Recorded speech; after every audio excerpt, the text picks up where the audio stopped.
Et pour cela, j'ai préparé une chose toute simple.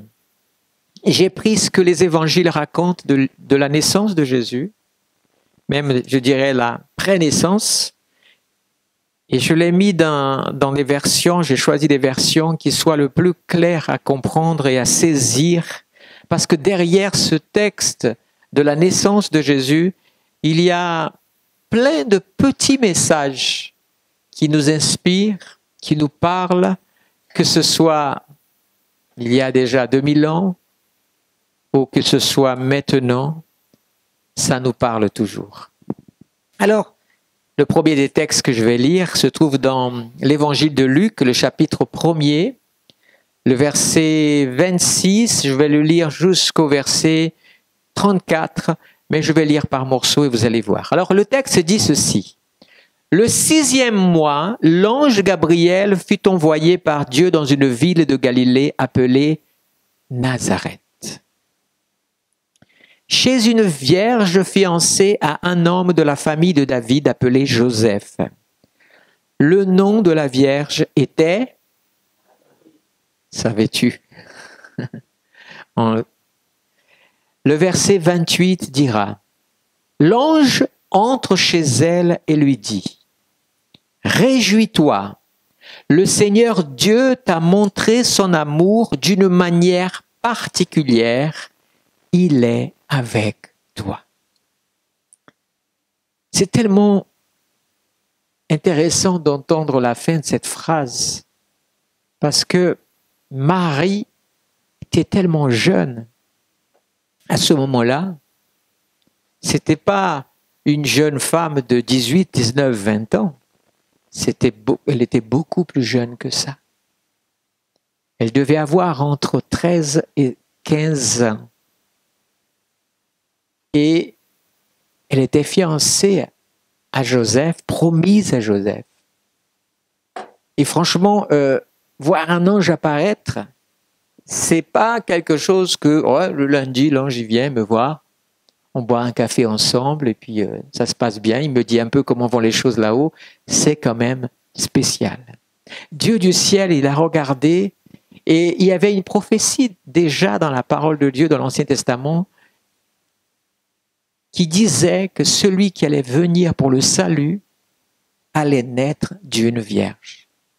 Alors il y avait cette attente. Mais cette jeune fille qui vivait dans le fin fond de cette région de la Galilée, un mélange de toutes les races, même pas le village de Nazareth était au bord du lac de Génézareth ou de Galilée, mais un peu plus à l'intérieur, un petit coin paumé, on va dire comme ça, avec une réputation pas des meilleures. Rappelle que un des disciples de Jésus, quand il a dit, il est né à Nazareth, il a été choqué, il a dit, peut-il venir quelque chose de bien de Nazareth?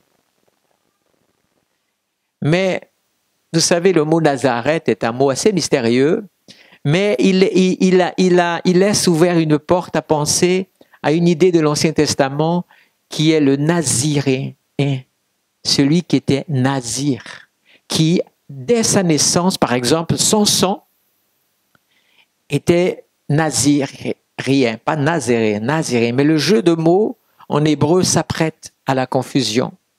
Et là-dessus, ça parlait de Jésus qui était venu exclusivement, pas pour avoir une vie de famille, pas pour avoir un travail et construire, même s'il a travaillé avec Joseph, certainement dans cette ville qui n'était pas très loin, Séphoris, et il y avait un gros bâtiment à l'époque de Jésus là-bas, et certainement Joseph qui était entrepreneur dans le bâtiment. Certainement, il avait dû avoir un travail, le jeune Jésus a dû travailler là-bas avec lui pendant ses premières années aussi. Mais cette jeune femme, cette jeune fille, elle voit apparaître cet ange, c'est déjà terrible. Et en plus, il lui dit donc, réjouis-toi, le Seigneur Dieu t'a montré son amour d'une manière particulière. Il est avec toi. J'imagine qu'elle est restée sans parole.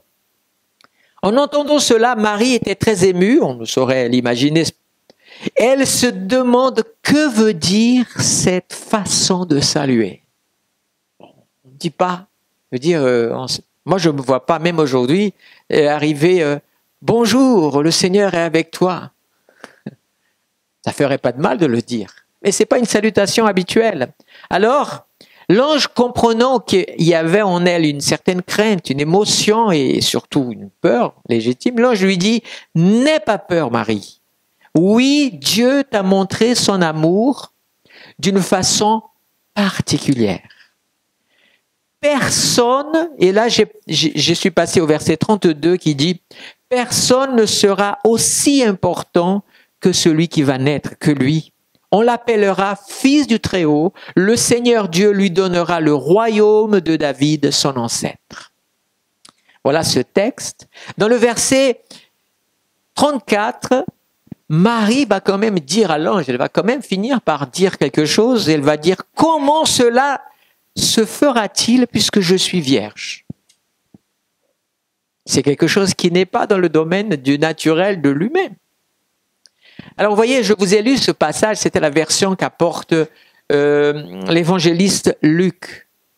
Mais pour comprendre des choses qui n'ont pas été dites, il faut aussi voir un petit peu la présentation sous l'angle tout simplement de l'évangéliste Matthieu.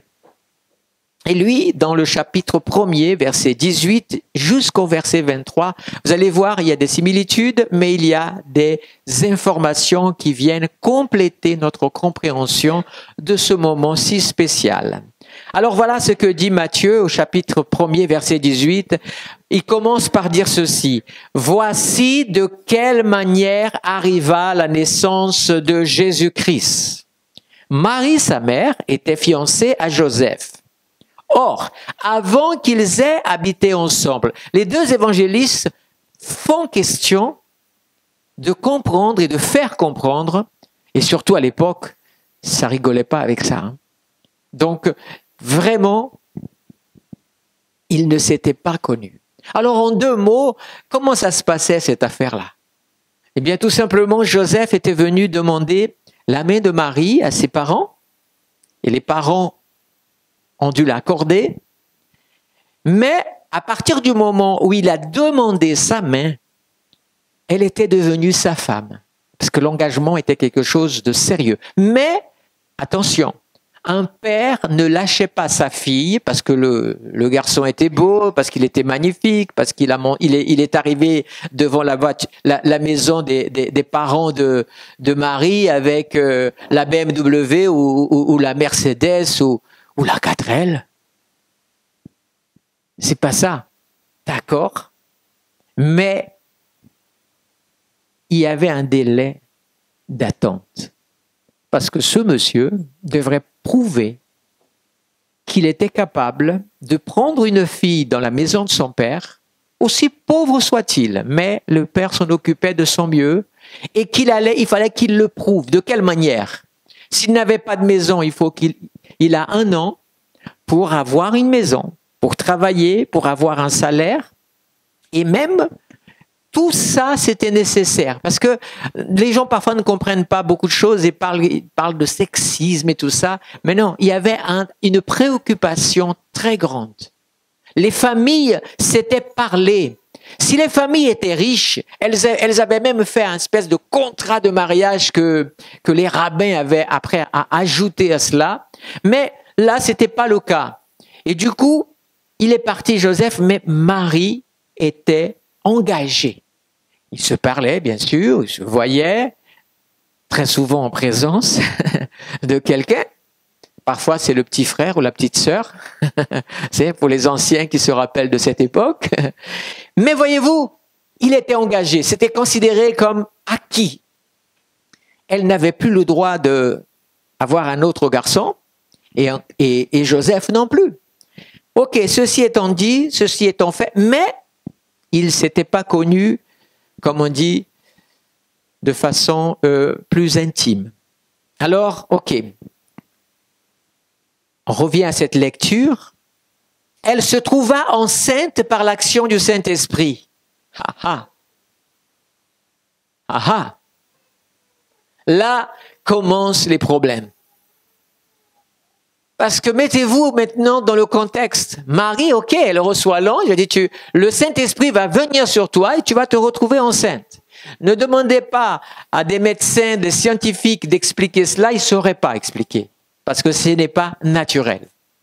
La manière dont Dieu a créé l'être humain, c'est que voilà, il faut qu'il y ait vraiment un travail des deux sexes qui ont été créés dès le début pour que puissent concevoir un être. Et là, c'est le Saint-Esprit qui rentre en action. Waouh! Mettez-vous à la place de Joseph. Tout d'un coup, il apprend que Marie est enceinte. Vous savez, je vous ai raconté un peu l'histoire pour une raison très simple. C'est que là, lui, il avait un droit de mort sur elle.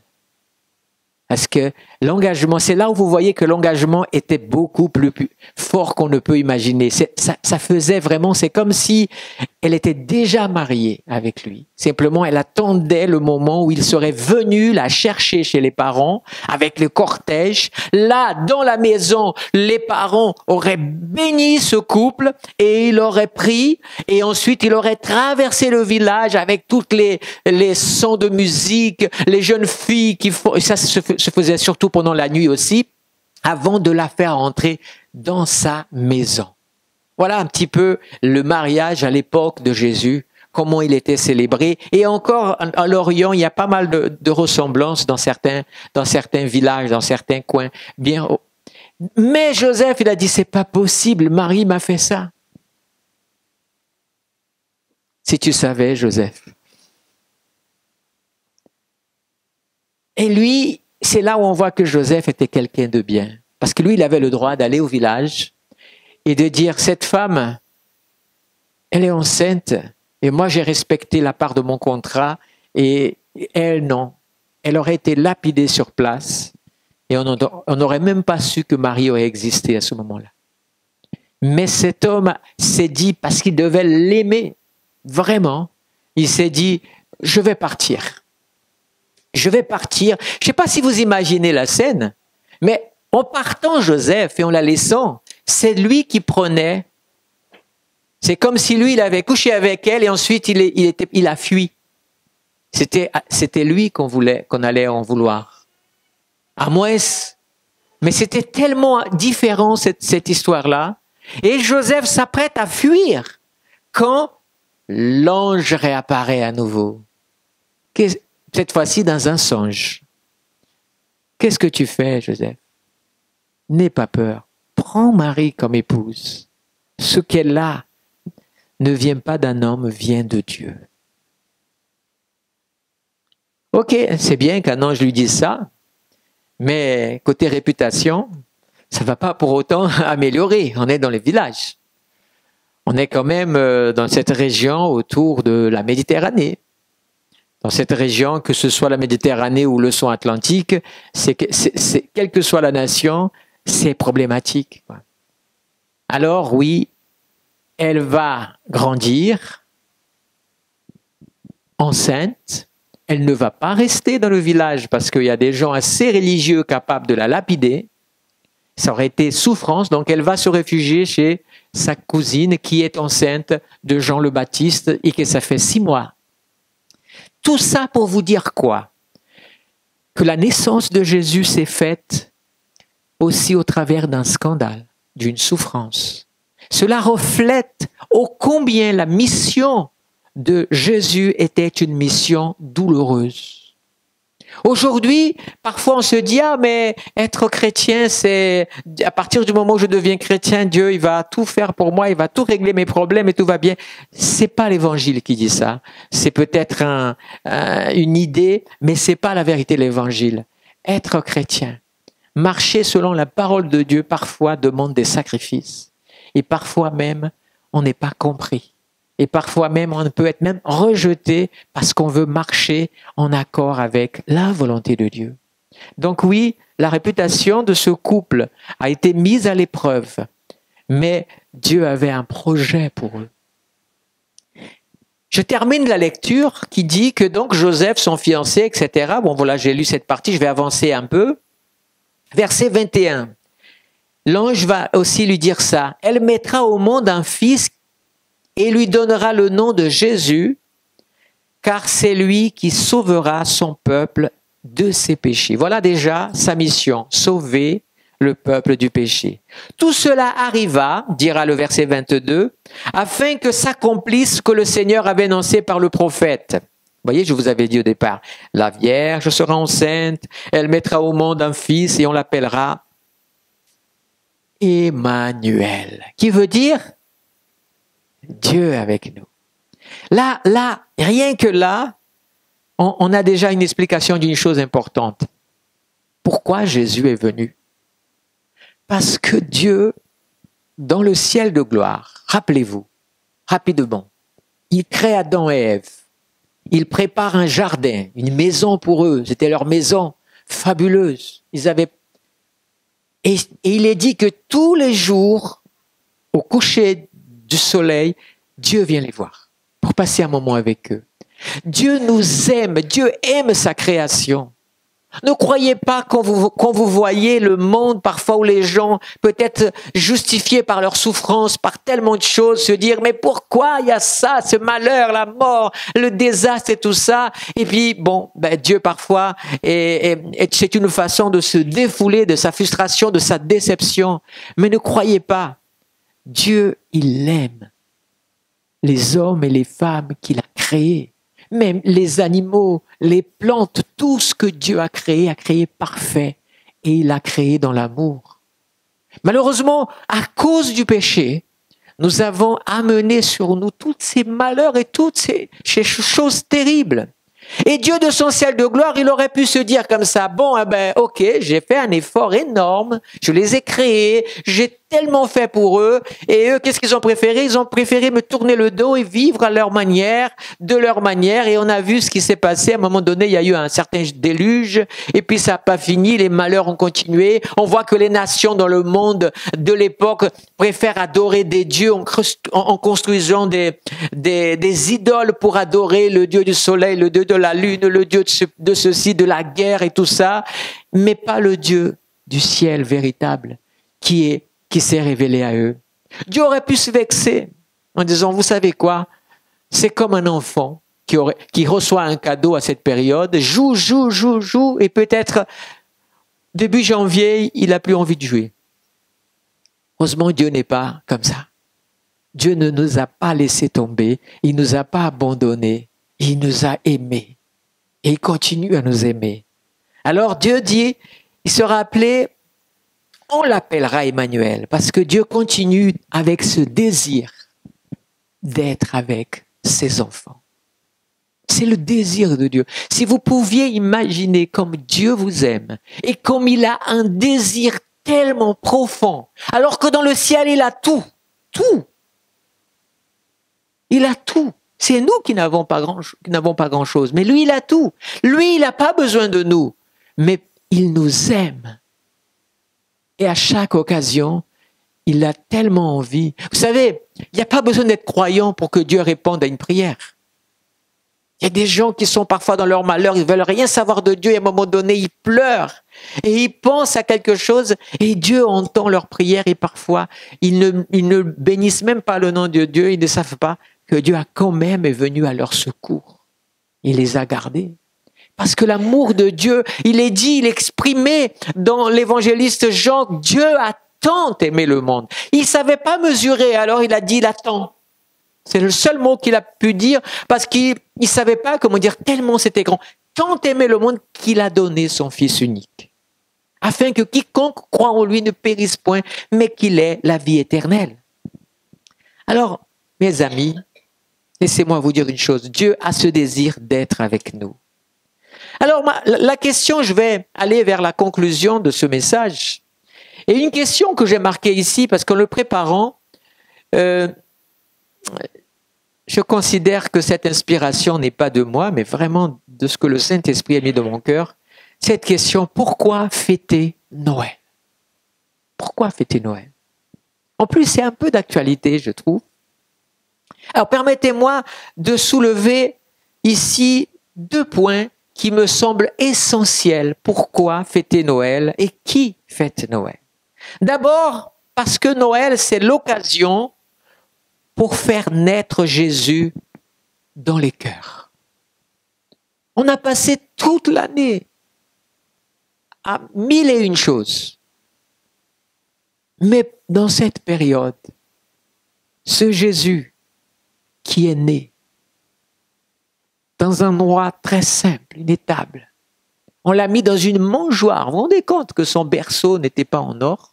Le roi des rois, c'était une mangeoire. Le jour où il est né, le bœuf ou je ne sais pas quel animal était là encore, il a jeûné. Ou alors il a dû manger par terre parce que la mangeoire était occupée par le pain vivant descendu du ciel. Cet enfant. Alors, ok, ce Jésus-là, pourquoi on fête Noël?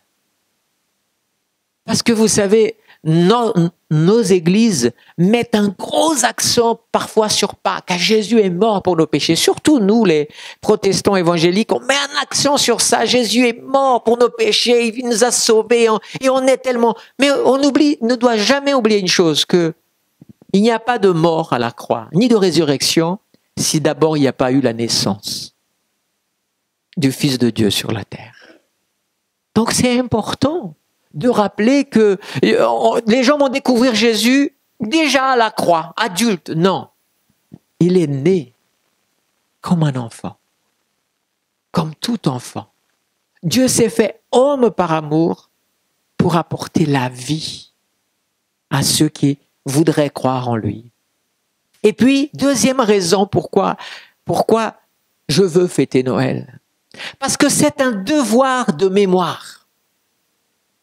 Et là, je vais peut-être dire une ou deux choses un peu désagréables, mais vous savez, Dieu est un Dieu de mémoire. Il a établi comme une règle de vie la question de la mémoire. Alors, je vous donne un exemple.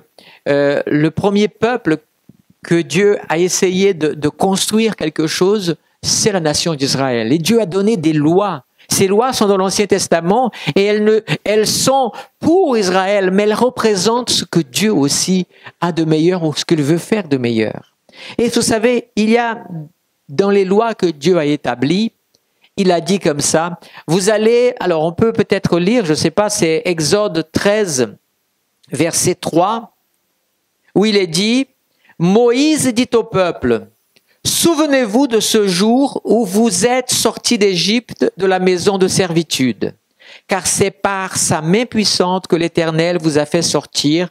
On ne mangera pas de pain sans levain. Je vous lis juste ce passage, et puis je vais directement dans Exode 23, verset 14, où il est dit, Dieu a dit ainsi, 3 fois dans l'année, tu célébreras des fêtes en mon honneur. Alors, quelles sont les fêtes?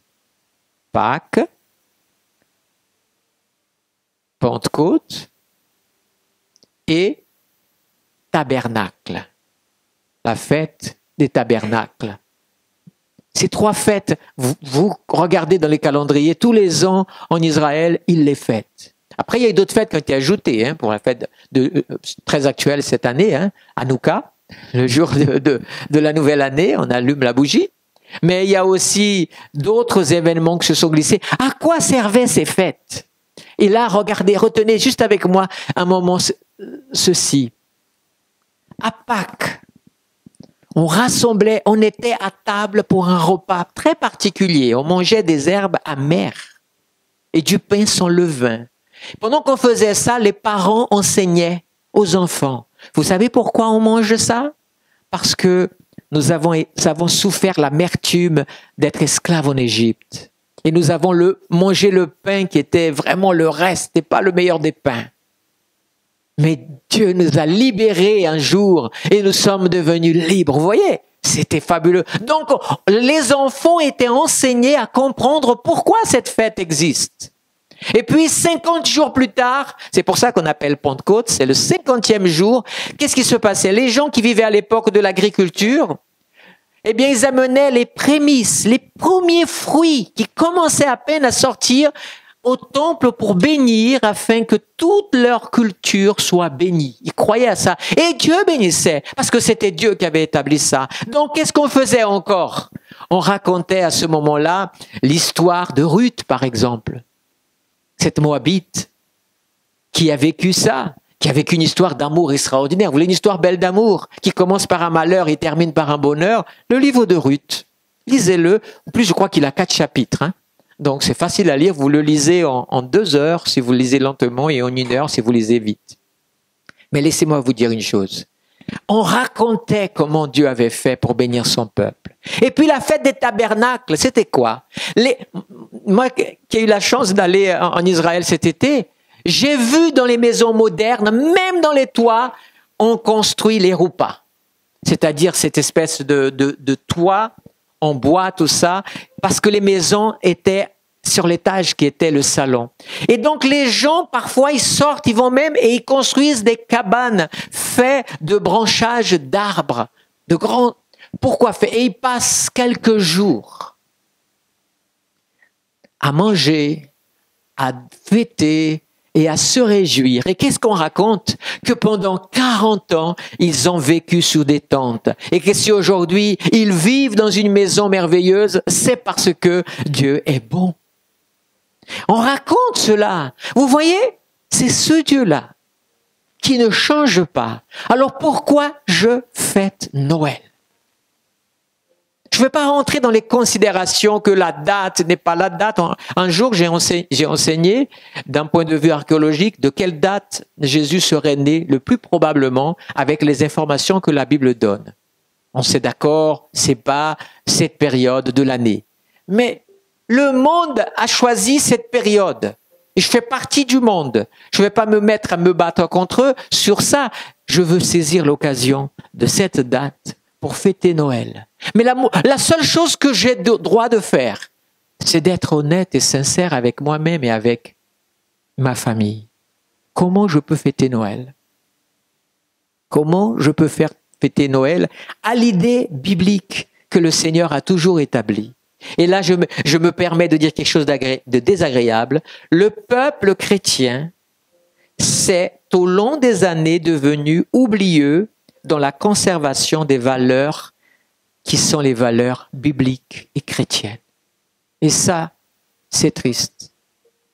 Parce que, vous voyez, aujourd'hui, vous avez lu tous, à droite, à gauche, toute cette idée de changer Noël. On ne doit plus dire bientôt, si on laisse continuer comme ça, on ne dira plus joyeux Noël, mais on dira joyeux hiver. Bon hiver à toi. Bonne neige sur ta maison. Je ne sais pas quelle est la phrase. Alors, ok, vous savez quoi? Chacun fait comme il veut. Mais moi, en tant que chrétien, je veux mettre une crèche chez moi.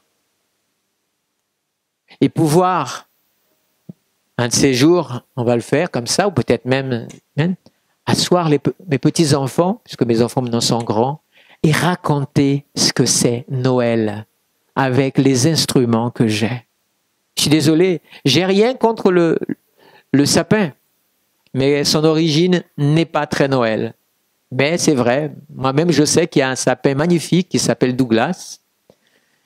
De temps en temps, je vais au Millet, là où il y a le jardin de tous les pays. Il a été planté presque la même année que je suis arrivé ici. Il est beau, magnifique. Quand je passe, je dis « Salut mon double ». Non, je fais pas ça, c'est pas vrai. Je suis pas fou à ce point-là. Vous voyez?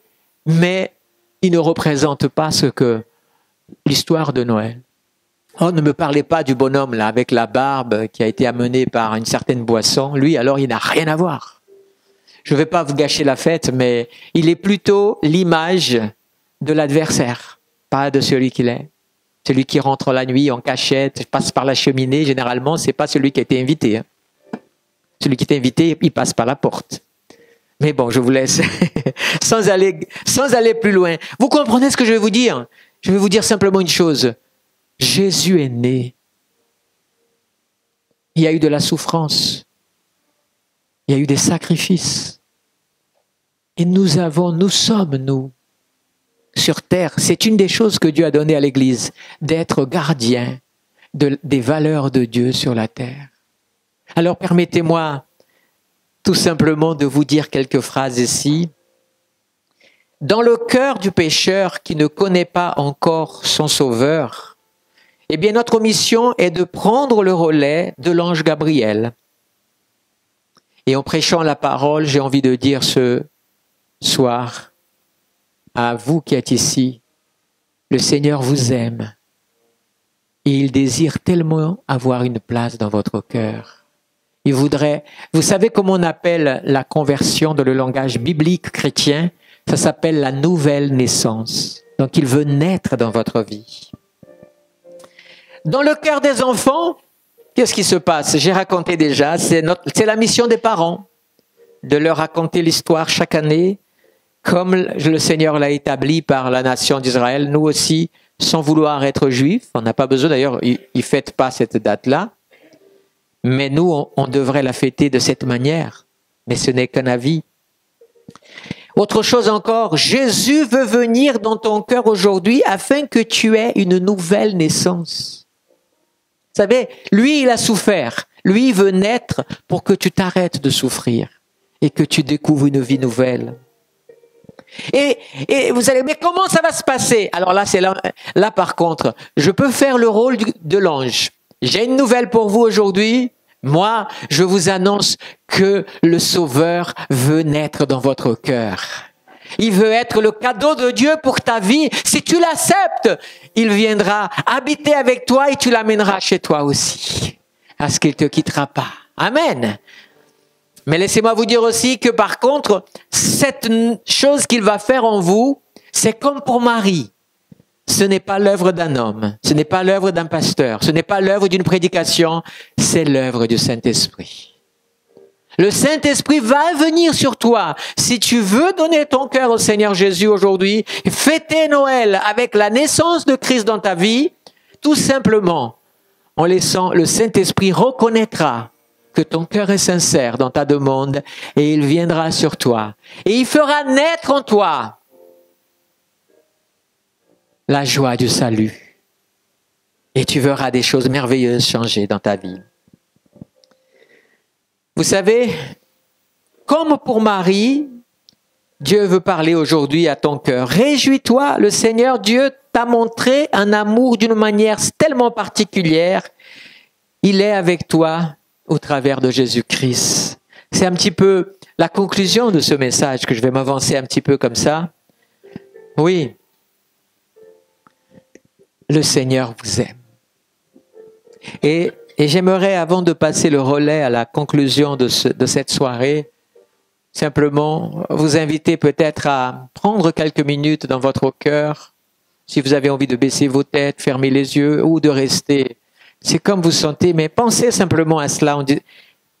J'ai envie de vous dire que Marie, à un moment donné, elle a parlé à l'ange. C'est pas possible, moi je suis vierge. Tu pourras peut-être dire, c'est pas possible, j'ai commis trop de péchés. Mais le Seigneur, il va enlever tes péchés, parce que c'est le Saint-Esprit qui le fait. Les condamnations de ta vie, il va enlever. Les fardeaux qui t'accablent, les souffrances.